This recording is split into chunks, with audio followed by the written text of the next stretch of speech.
حضرت عائشہ صدیقہ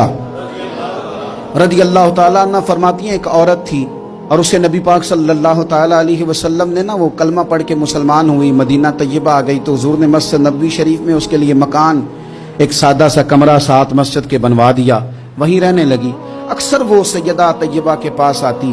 تو حضرت عائشہ صدیقہ رضی اللہ تعالیٰ عنہ فرماتی ہیں وہ بڑی باتیں سناتی اور آخر میں کہتی وہ ہار والا دن بھی بڑا عجیب دن تھا اور میرے رب کی قدرتوں کا دن تھا، وہ بھی بڑا عجیب دن تھا۔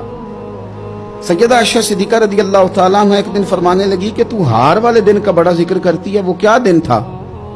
تو خاتون کہنے لگی اماں جی وہ دن تھا جب میرے رب پر بھروسہ اور مضبوط ہو گیا، جس دن میرا اپنے رب پر توکل اور بڑھا، میرے ایمان میں یقین میں اور پختگی آئی۔ کہنے لگی میں ایک گھر کی کنیز تھی، نوکرانی تھی، اس گھر میں ایک بچی تھی جس کے پاس سونے چاندی ہیرے جواہرات کا ہار تھا۔ اس زمانے میں چمڑے کے اوپر لوگ ہیرے جواہرات لگاتے تھے، کئی دفعہ سرخ رنگ کے چمڑے پہ لگائے جاتے تھے، وہ بچی پہنتی تھی تو کہتی ہوں بچی کے اس نے اتار کے رکھا یا اس سے گرا وہ ہار تو چیل اسے اٹھا کے لے گئی گوشت سمجھ کے اور میرے سامنے اٹھا کے لے گئی۔ گھر والوں نے مجھ سے پوچھا، یہ بخاری میں موجود ہے، گھر والوں نے پوچھا مجھ سے کہ وہ ہار کہاں ہے تو میں نے کہا چیل اٹھا کے لے گئی۔ گھر میں کچھ چوری ہو جائے تو سب سے پہلا الزام کس پہ لگتا ہے؟ ملازمین پہ۔ کہتے انہوں نے مجھے بڑا مارا،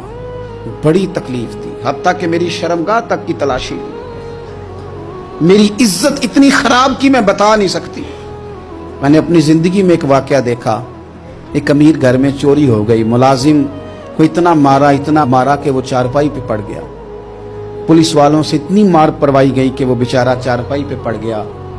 اور پھر وہ اتنا بیمار ہوا اور کچھ دنوں کے بعد پتہ چل گیا کہ چور تو اپنا بیٹا ہے ان کا، پھر اس کا انتقال ہو گیا۔ اب وہ سیٹھ صاحب اور گھر والے آ کے مرنے والے کے کان میں معافیاں مانگ رہے ہیں، کان میں۔ تو میں نے ان سے پھر کہا تھا کہ یہ تو اب چلا گیا ہے، تمہارا زور چلتا تھا نا تو تم نے قانون خریدا اور تم نے اسے جتنا ہو سکا تم نے اسے مار پڑوائی، تمہارے پاس جو عدالتیں تھی تم نے وہاں کاروائی کی، اب ایک عدالت قیامت کے دن لگے گی۔ یہ کمزور تھا نا، کچھ کر نہیں سکا۔ میرے نبی پاک صلی اللہ علیہ وسلم نے فرمایا سن لو، اگر سینگ والی بکری نے بغیر سینگ والی بکری کو تکلیف دی ہوگی نا تو قیامت کے دن اسے بھی بدلہ دینا پڑے گا کہ تیرے پاس سینگ تھے اور تو نے اسے مارا تھا۔ وہ خاتون عرض کرتی ہے سیدہ عائشہ کی خدمت میں کہ مجھے بڑا مارا، مجھے تکلیف دی، میں کہہ رہی تھی کہ میرے سامنے چیل لے گئی ہے پر وہ نہیں مان رہے تھے، اماں جی انہوں نے مجھے بڑا مارا۔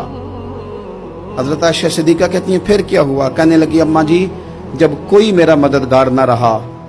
مجھے تکلیف دے رہے تھے، رسوا کر رہے تھے، تو میں نے اپنے رب سے مدد چاہی، میرے رب کی طرف میں نے توجہ کی، میں نے کہا مالک اب تو ہی میرا مددگار ہے۔ کہتی ہے وہ مجھے مار رہے تھے تو وہ چیل جو ہار لے گئی تھی وہی لے کے واپس آ گئی اور ہمارے سروں کے قریب لا کے اس نے جب اس ہار کو پھینکا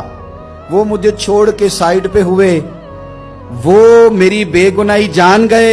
لیکن آپ کو بتاؤں اس دن سے میرا اپنے رب پر یقین اور بڑھ گیا۔